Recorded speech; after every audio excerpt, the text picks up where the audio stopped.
When we think of the name Bob Marley, we primarily think of the great singer, the messenger, and for some of us, even the prophet. But someone who knows more than any what the real Bob Marley is all about is here today to share with us her story on the upbringing of Robert Nesta Marley, who was actually born, christened Nesta Robert Marley. Yes. With me here is Mother Booker, better known as Cedella Booker. Good evening. Good evening. Thanks for joining me. I know it's been quite tedious for you because you've been rushing around. Yes. Right, now this book, An Intimate Portrait by His Mother, I think, first of all, I must say it's a beautiful picture Yes. of you both. Thank you. Bob Marley, as we know him, was christened or born Nesta Robert Marley. Yes. Can you tell us about the change? Well, his father gave him that name, Robert. No, Nesta Robert Okay. Marley. But the time when I started to immigrate from Jamaica, and okay. coming to America, then I went to the passport to get his passport, and then the man who was at the desk. Yes, I read that. Yes, actually. he's the one that, he said, that's a girl's name.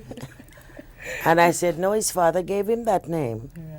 And he said, it's better for you to say Robert Nesta instead of Nesta Robert. So I just say, okay, go ahead. And to this Yeah. day, that name has Yes, stuck. yes, stuck on him. And he was right standing there, both of us.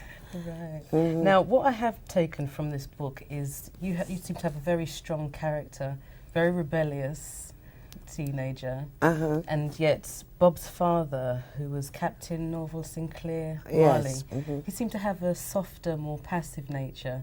I mean, you describe him as very cry-cry. Yes, he's a soft-natured man, yet still, he have his moods. Because it's like, they always say he have quicksilver.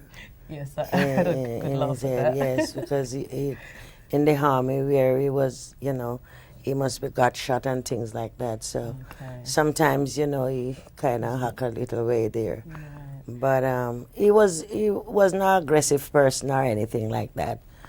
But he have his moods too. Who would you say Bob took after?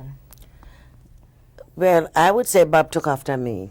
Yeah, Okay. I would say that because most of his actions is, that Christianity way in him. I think he get all that from me, I'm sure.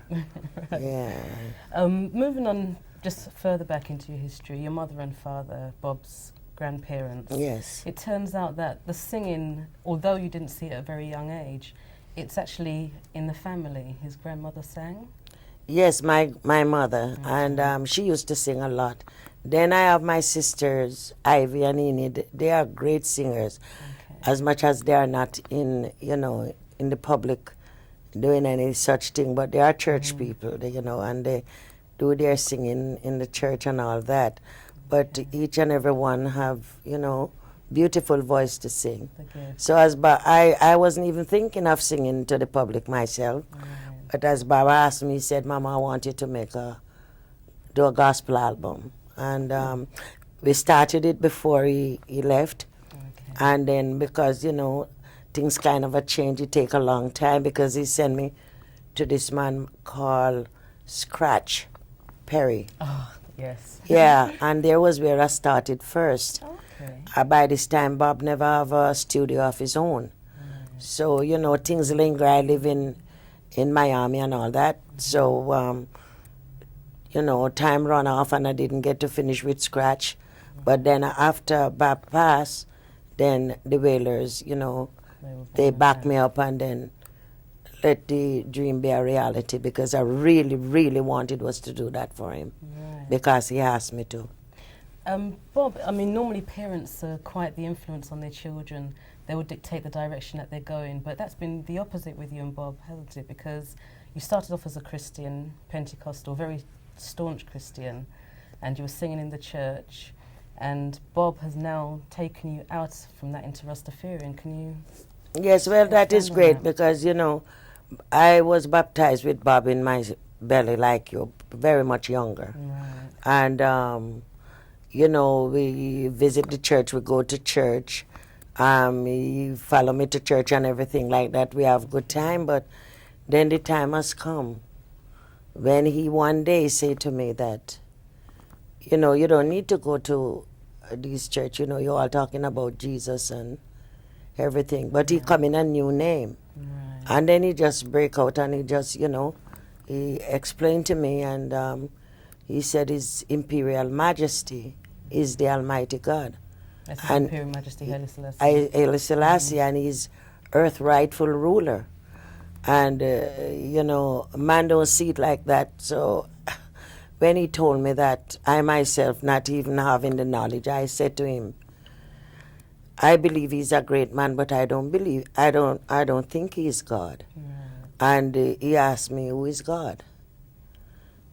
So I didn't have any answer. So he said, you know why, you know, when I tell you that His Imperial Majesty is the Almighty God, you know why you don't believe me? Because you see, you're older than me, you're born before me, you're my mother.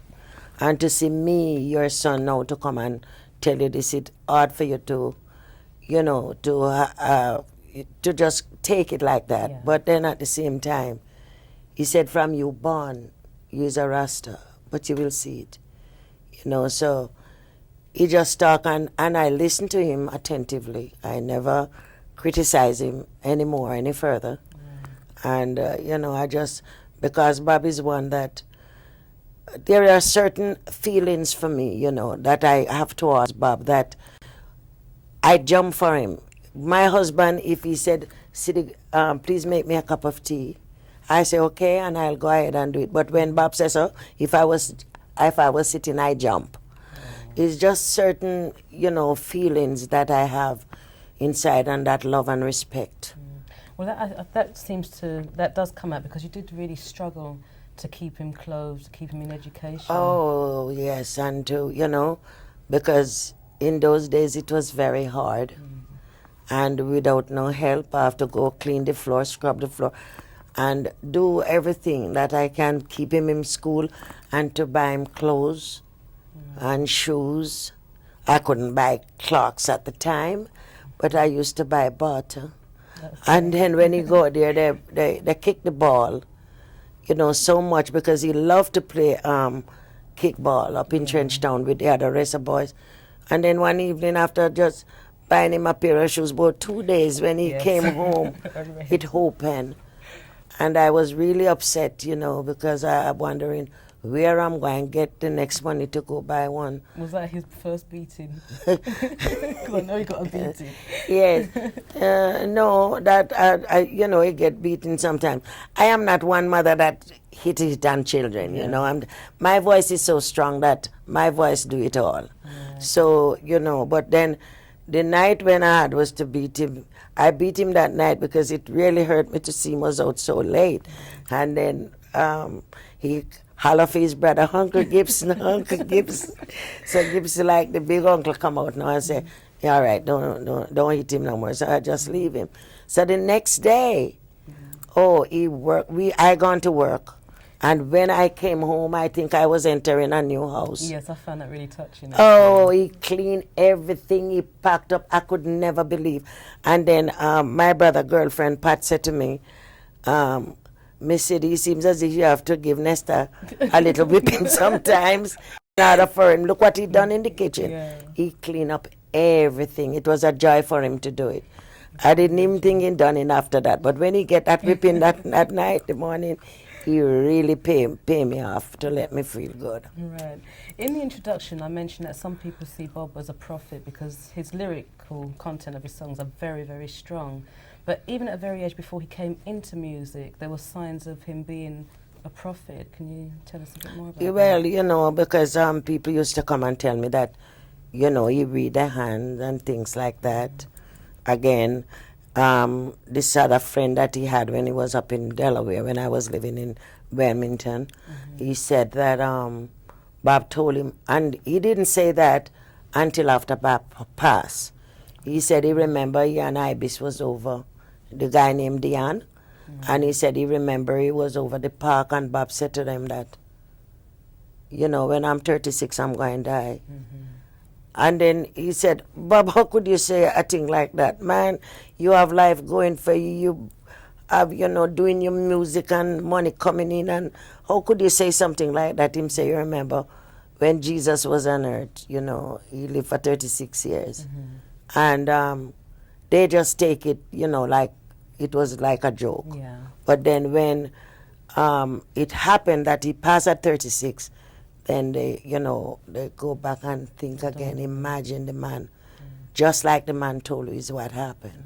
Because he made many other prophecies as well, didn't he? And you didn't believe, you thought he was just clowning around. Yeah, when people came and said, Nesta, read my hand, and, I thought they were, it's just a joke thing. But they took it quite serious because what they say, everything that Bob told them was true. So I have to go by what, they told me. And it's not just one person.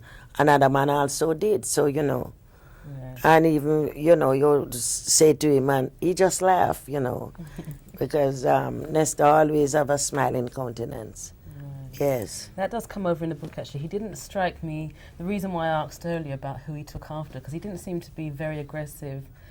No, but he's not an aggressive person. Very calm. No, he's calm and everything. But I tell you what, he like good principle. Bob don't like people thief. Yeah. Neither do he like people lie. So, I mean, like one should do anything that he didn't like. I don't think he sit back and take it, just as myself would. He's either I'm going to talk about it or say something. And I don't think that is aggressive, but just to have things set right, you have to speak up for your right, because at all times we should be able to stand up for our rights. That's true. Yes. Now, when he started doing his music, he made his first earning a meagre £5 Yes. and split it amongst the family. I split it among the family. He came and he gave me my little portion, and then his auntie and a friend who was there. And everybody was so happy, because that was money that he just got. Yeah. And I tell you, it was a great joy, in those And that was a days. song that he'd actually written himself. Oh, yeah. Right. These are his music. Bob, I guess his lyrics and his inspiration, it just come automatically. Right. Yes, because he's good at that. I see even myself how I get inspiration, and I think it's the same way. But because he's a chosen one, which I am too, but he's the messenger, so he have more insight than me. Was it ironic or coincidence that his father named him Nesta, because apparently Nesta actually means messenger? Messenger, you see. Which he did become. That's right, and maybe he might not even have the knowledge of what he did at the time. So you see, when these things happen, then I have to sit back today and say, my God, Jah, you are so good and great. Yes. Now, you yourself sing, and I read somewhere in the book about a song that you've done called Redemption Song. Is that the same Redemption Song that Bob has done? No, the album is called Redemption. Redemption. The album is called Yes, Redemption Song. Rita name it Redemption Song. Okay. So it was nice and everything. Then after this company took it over, called Roar, they changed it from Redemption Song to Awake Zion. Okay. So but it's the same one album. Then these people in California, guess they heard my music and like it, and they asked me to do an album for children called Smiling Island of Songs. And like Jamaican cultural songs and some of my own lyrics and all that. And then we have that that one is out there now, and then a new one is coming up, which will be released in another year, and that is Steve. He's my producer, Ziggy, and all of them work. The musicians work on it, and still keeping it in the family. Oh yes, and that one is called Steve Name It after one of the song, My Altar. That's where I pray. That's my faith. That's my trust. That's my belief and my strength. So all that is poured down in that album, and I know it's going to be a very good one, nice one. Right. Yes, Look forward to it's hearing that. mixed. Yes. If we can go back to Rita Marley, Bob's only wife. Yes. Despite all the controversy over how many women he had, regardless, Rita is the rightful wife. Yeah. You seem to have a very strong bond, and the book does reflect that quite deeply. Yes, because you see, I think Nesta, I've seen, some resemblance of me and Rita. And I see that too. Yes, actually. Because a lot of people would think that Rita is my daughter more than Bob, my son. So I guess what you have seen, in her, and he used to tell me how much she's, she's she's a Leo like yourself, She today we say Judah. Yeah. And he always speak very highly of her. And he shows his, his love towards her, to me, that I can know how much he loved that girl. Yeah. So, I just know that this was a family, and my goodness gracious, it is a family. Yeah. Because we have all these beautiful children, and to see Steve, he's the one that giving me direction today and things. Jad never make a mistake. He know everything that he's doing and do it right. Right. Yes. Can I backtrack again slightly with Coxon now, Coxon Dodds? As much as it seemed like a good relationship to the world on the outside, the book kind of gives me the impression that it wasn't as fruitful. Well, the reason, why it might give that impression, I don't know what was going on at that time with them. I know that Jamaica life is a hard life, and you do a lot of work and you not get no money, and those who in position, they take what they can get and give you little pittance or whatever. But I did not know the depths of what he was, with him and Coxon. But he did wrote to me and asked me to write him a letter and asking him to help him, to assist him in what he, I just wrote him and told him, I said, he didn't explain to me what to say. But, I just let him know that Richard Nesta speak very highly of him. And, I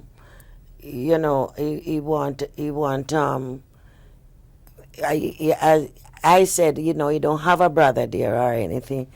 And, I think, you would be the one to see to it that, to take, looked after. And I asked him of myself, please help him. As a brother, yes, But then when he did answer back my letter. Yes, but when he wrote me back, the letter was not too encouraging, because he said, for one to reach somewhere, you have to have education. And that didn't help me none. Yeah. So, I just said, sure, he must have put him down, or he don't feel that he's, that was those were the little negative part. Right. But apart from that. Okay. Now, how long did this book actually take you to write? How long did it take you to write this book, Tony? Because I was just going to ask, actually, how did this collaboration come with Anthony Winkler? Because I've heard the name. Oh, he's the writer. He's the writer for the book. I'm not a writer. Well, for those of you who can't see him, he's sitting quietly in the room, trying to keep a low profile, but he's here in the flesh. So how did you actually get together with Anthony Winkler? Well, a friend of mine and Diane, which is Diane Jobson, brother named Dickie Jobson. Okay. We went to visit him one night, and while we were there talking, we're talking that a book that he wrote called The Lunatic. Yes. Yes, and then we saw that, and boy, a long time I want somebody to write for me, but could not find the right person. Because even in America, when I talk, they say they don't understand, the dialect and the way how I speak and all that. Even when I try, I think I try to speak as plain and as simple as I can. Yeah. But the lady said, that she have to get hire somebody from Jamaica to interpret. So I said, no, that wouldn't be good enough for me. So I just drop everything and just leave it there. To tell you the truth, I didn't even say another word to her. No, I just leave everything. I said, no, this is not it. And I must wait. So I have faith and a patience, and I pray. And I know I have, the intention or the desire to do the book, and I know Jah would send me the right person. And you did. And then when Tony was recommended to me, I said, yes, and he's a Jamaican. Every word that I say, he couldn't miss one. So he would be the right person to do that. Right. And there we got together and he get in touch. He came to see me, and as I saw him, I said, this is a person who we could sit and I could relate and talk with. Yeah, because the dialect does draw you into the book, because if it was in English, I think it would detract. Yes, from it. you know, do get because the it's not realness. everybody understand, you know. He even some words how to spell it, Yes. you know. And then even it might be done in patois. He explain it in a way that it work out back in English that you can read and understand what it's saying. Right. So then I think we're going to move on then. We have the book now. Yes. What about the movie? The movie. Oh. You wasn't thinking that far ahead. No, we didn't reach to that point yet, but I'm hoping, you know, that, a movie will Because come I when really the day do see comes. this book. This is something anybody who's involved with music, reggae music in particular, should have. And a movie would just cream it off. Oh, yes, it would, you know, but I guess what they have to do now, in order for that to happen, is that them have to get the book. Yes. And then read the book, see everything inside of it, and then you plan for the movie. But them have to read the book first. So, you know, I would really encourage everyone out there to get a copy of this book. That's right. Because, you know, a lot of my strength is in it. And I'm sure I send my blessing out there. Anybody can touch it, got to be blessed. Well, I hope so. By God, yeah, man. I tell you what I'm looking for, Rastafari. Mum. If you just touch this belly here. All I the can while. have a special Yes, son like yes, my yours. darling. Jai is able to do everything, and the baby moving I was just too. going to say, do you feel Yes, that? the baby moving. Yes, moving. Thank you God very much for bless speaking you. with us, Mother Cedella. Yes, It's been a real honour and a privilege. it is a pleasure. It is a great pleasure. That was Mother Booker, better known as Cedella Booker. You must go out and get this book. It's a must for every music historian, especially if you have a love for reggae music and the great Bob Marley. Go and get it. All right.